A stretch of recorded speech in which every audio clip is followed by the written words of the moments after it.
गंगा पृथ्वीवर आली. श्रीमद भागवत पुराणामध्ये गंगा किंवा गंगेला भागीरथाने कशा प्रकारे पृथ्वीवर आणली आणि का आणली याची सुंदर कथा सांगितलेली आहे. सगर राजा आहे. हरिश्चंद्राच्या वंशामध्ये सगर राजा. सगर याचा अर्थ काय? गर म्हणजे विष आणि स म्हणजे सह, म्हणजे विषासहित ज्याचा जन्म झाला त्याचं नाव सगर. ती एक वेगळी कथा आहे की त्याच्या सावत्र आईने त्याला विष देऊन मारण्याचा प्रयत्न केलेला असून सुद्धा ते बाळ जिवंत राहिलं, म्हणून त्याचं नाव सगर ठेवलं गेलं. तर सगराने जेव्हा यज्ञ केला होता तेव्हा या यज्ञामध्ये जो घोडा पळवला गेला, इंद्राने तो घोडा पळवला आणि तो नेऊन कपिल मुनींच्या आश्रमात बांधला. आता कपिल मुनींच्या आश्रमात जेव्हा हे सगरपुत्र आले, सगरपुत्र आल्यानंतर त्यांना असं वाटलं की कपिल मुनींनीच हा घोडा चोरलेला आहे असा विचार मनात येताच कपिल मुनी ध्यानाला बसलेले होते. त्यांनी फक्त डोळे उघडले आणि सगळ्या सगरपुत्रांचा भस्म झालं. आता सगरपुत्र तर सगळे गेले, म्हणजे हे काय थोडे थोडके नव्हते, 100 होते. सगळ्यांची जळून राख झाली. आता या सगराने आपल्या नातवाला सांगितलं, अंशुमन नावाचा जो नातू आहे त्याला सांगितलं, जा आता तू कपिल मुनींच्या आश्रमात जा आणि त्यांना तुझ्या सगळ्या चुलत्यांना, तुझ्या सगळ्या वाडवडिलांना सगळ्यांना घेऊन ये, माझ्या पुत्रांना घेऊन ये. तसा अंशुमन कपिल मुनींच्या आश्रमात आलेला आहे. त्यांना वंदन केलंय, त्यांचा आशीर्वाद घेतलाय आणि आशीर्वाद घेतल्यानंतर ते म्हणतात की तो बघ तुझा अश्व तिथे आहे, त्याला तू घेऊन जा. आणि तेव्हा सांगितलं, हे बघ हे सगळे तुझे पितर आहेत इथे, हे इथे सगळे राख होऊन पडलेले आहेत, यांना गती मिळणार नाही. मग यांना गती कधी मिळेल? प्रत्यक्ष गंगा जेव्हा येईल ना पृथ्वीवर, त्या गंगेच्या जलानेच यांना गती मिळेल, तोपर्यंत गती मिळणार नाही. म्हणजे एका ऋषीमुनींचा शाप, एका ऋषीमुनींना दिलेला त्रास हा किती महागात पडतो बघा. किती पिढ्यानं पिढ्या त्या पितरांच्या योनीमध्ये तशाच राहायला जातात, त्यांना गती मिळत नाही. आता हा अंशुमन येतो, सगळं अश्वमेध यज्ञ वगैरे सगळं केल्यानंतर हा सगर राजा या अंशुमनच्या हाती राज्य सोपवून तो निघून जातो. मग आता आपल्या पितरांना गती मिळवून द्यायची आहे, सद्गती मिळवून द्यायची आहे, म्हणून अंशुमन गंगादेवीची आराधना करतो आणि गंगादेवीची तपश्चर्या करतो. त्याचा पूर्ण आयुष्य निघून जातं, आयुष्य संपतं. म्हणजे अंशुमनला गंगा खाली आणण्यात यश मिळत नाही. पण बघा, अंशुमन गेल्यानंतर त्याचा जो पुत्र आहे दिलीप, तोही तीच तपश्चर्या कंटिन्यू करतो. एखादं फळ मिळायचं असेल तर पिढ्यानं पिढ्या तो वारसा चालवायचा असतो. म्हणून आपल्याकडे कुलधर्म, कुलाचार सांगितले गेलेले आहेत. कारण कुलाचार जे कुळाप्रमाणे चालले जातात त्याचं फळ नंतर मिळतं. पण या कलियुगामध्ये कोणाला कुळाचार माहीत नसतात. आम्ही गणपती बसवला, आम्ही नाही बसवला, आम्ही देवी बसवली, आम्ही घट बसवला, हे असे प्रकार जे होत आहेत ना, त्यामुळे या कलियुगामध्ये ही सगळी परिस्थिती निर्माण झालेली आहे. कारण कुलधर्म, कुलाचार, आपल्या कुळातली मुलगी घरात आणणं, कारण याला कारण हेच होतं की आपल्या कुळाचे जे कार्यक्रम आहेत, जे काही विधी आहेत, हे तिला माहीत असतं. आता यावर न बोलणं ठीक आहे. मग त्याचा पुत्र दिलीप याने सुद्धा गंगेची तपश्चर्या केली, त्यालाही फळ आलं नाही आणि त्याचाही आयुष्याचा काळ संपून गेला. आणि मग त्याचा मुलगा भगीरथ, त्याने ही तपश्चर्या पुढे कंटिन्यू केली. खडतर तपश्चर्या केलेली आहे त्याची.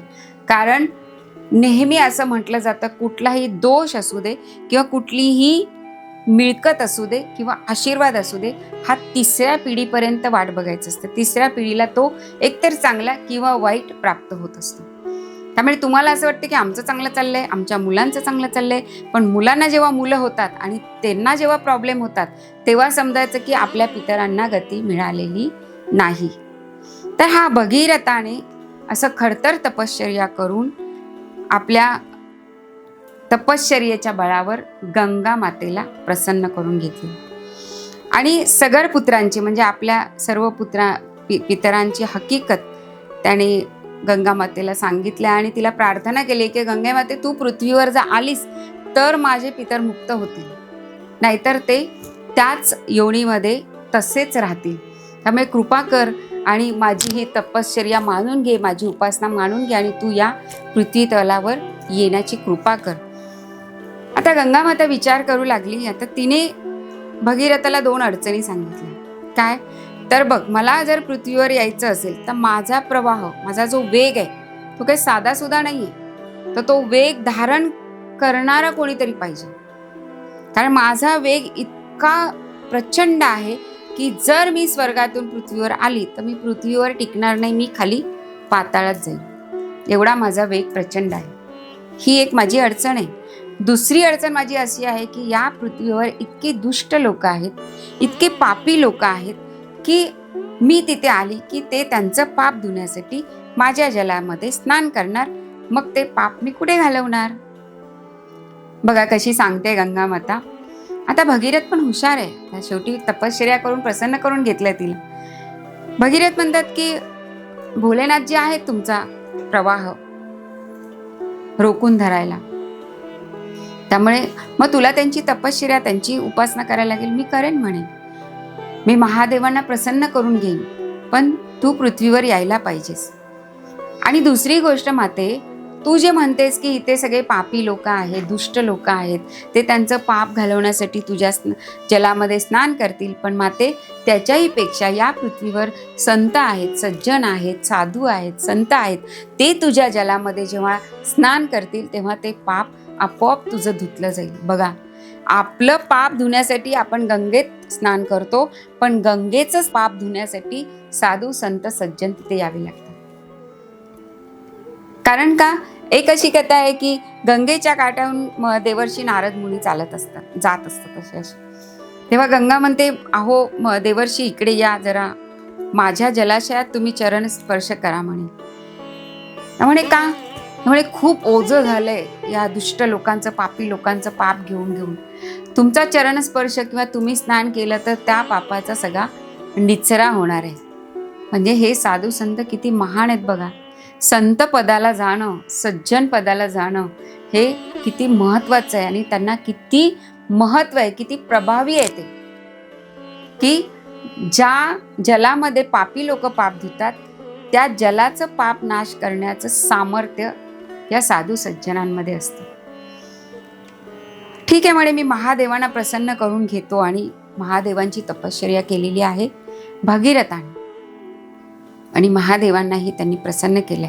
तेव्हा गंगेचा जलप्रवाह महादेवांनी आपल्या जठेमध्ये पहिल्यांदा धारण केला आणि त्याच्यानंतर तो पृथ्वीवर सोडलेला आहे.